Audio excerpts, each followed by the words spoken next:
টাকা আছে, আর তাছাড়া তুমি টাকা পাইবা কই? এটা কি করলেন চাচা? আর আমার বড় ভাই আছে না, সে থাকতে আবার আমার টাকা লাগবে কেন? সব খরচ তো সেই করবো, সে আমাদের বড় ভাই না। আমাদের সব দায় দায়িত্ব তো এখন তার। আমাদের সবকিছুর দায়িত্ব এখন আলম ভাই কাছে। ভাই যেটা ভালো মনে করবে সেটাই করবে, আর সমস্ত খরচটা আলম ভাই করবে। এখানে আমার টাকা লাগবে কেন? অ্যাকশন। আর সে আমার বড় ভাই না। আমাদের সব দায় দায়িত্ব তো এখন তার। সে সব কিছু খরচ করবে, আমাদের টাকা লাগবে কেন? তোমরা ঢাকা শহরে শুধু পড়াশোনাই করো, মাথায় বুদ্ধি কম।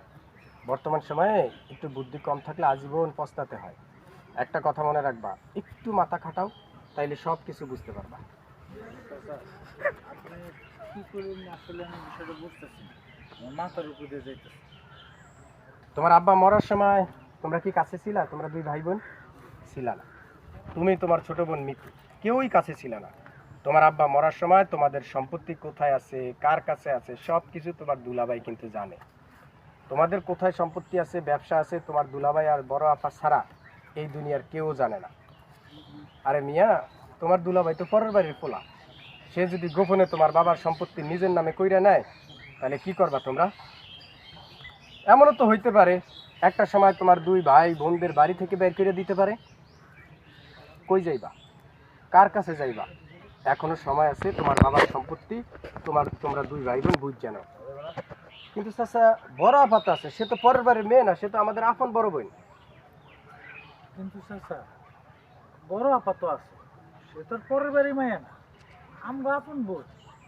শোনো মিয়া, সম্পত্তির হিসাব বোঝো? বাবার সম্পত্তি ভাই বোনের কে কতটুকু পায়?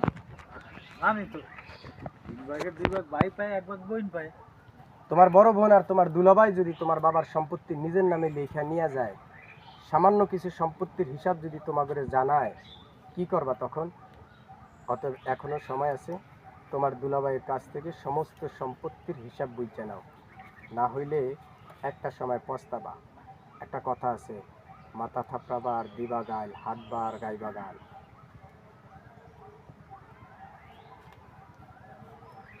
এই তো গেল কেন? একবার গেলছো? হ্যাঁ। সুন্দর। সিন্টার। এই ছোট আছে? চলো।